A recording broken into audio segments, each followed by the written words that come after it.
नमस्कार सभी भक्तों को। आज हम जानेंगे कि क्यों भगवान विष्णु आज तक भी चुका रहे हैं कुबेर से लिया हुआ कर्ज। भगवान विष्णु ने न केवल कुबेर, जो कि धन के देव हैं, से कर्ज लिया, अपितु वे आज तक इस कर्ज को चुका रहे हैं। आइए जानते हैं इसके पीछे की कहानी। यह कहानी आर्ष भृगु से जुड़ी हुई है।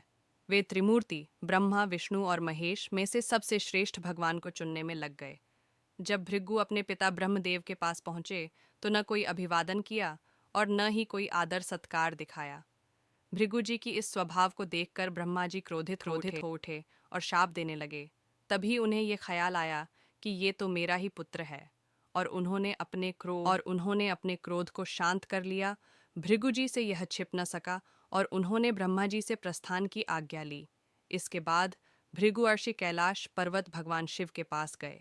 भृगुअर्षि को आता देख शिव ने अपने स्थान से उठकर उनका आदर दिया, लेकिन भृगु तो कुछ सोच कर आए थे, इसलिए वे भला बुरा कहकर शिव का अपमान करने लगे।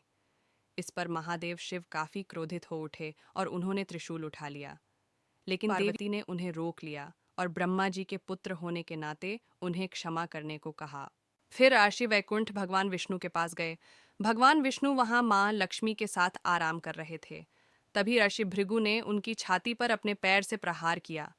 वे क्रोधित ना होकर उनसे क्षमा मांगने लगे और कहा, मैं आपको देख न पाया। इस प्रकार उन्होंने विष्णु जी को श्रेष्ठ भगवान चुन तो लिया, पर लक्ष्मी जी यह देख क्रोधित हो गईं। लक्ष्मी जी भगवान विष्णु को छोड़ डश धरती पर आ गई और विष्णु जी उन्हें नहीं ढूंढ पाए। फिर भगवान विष्णु ने श्रीनिवास के रूप में अवतार लिया। वे वाकुला देवी के पुत्र के रूप में धरती पर आए। वाकुला देवी और कोई नहीं बल्कि यशोदा माता थी, जिन्होंने कृष्ण से कहा था कि वे उनके विवाह का हिस्सा नहीं बन पाई थीं।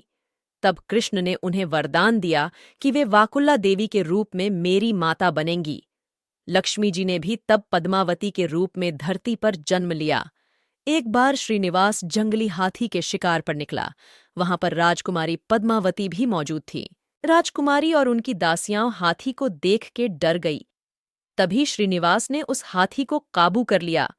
श्रीनिवास की नजर पद्मावती पर आई और उनसे मोहित होकर उन्होंने अपनी माता वाकुला देवी से कहकर विवाह करने का प्रस्ताव पद्मावती के पिता को भेजा। दोनों के विवाह के लिए सभी देवताओं को बुलाया गया।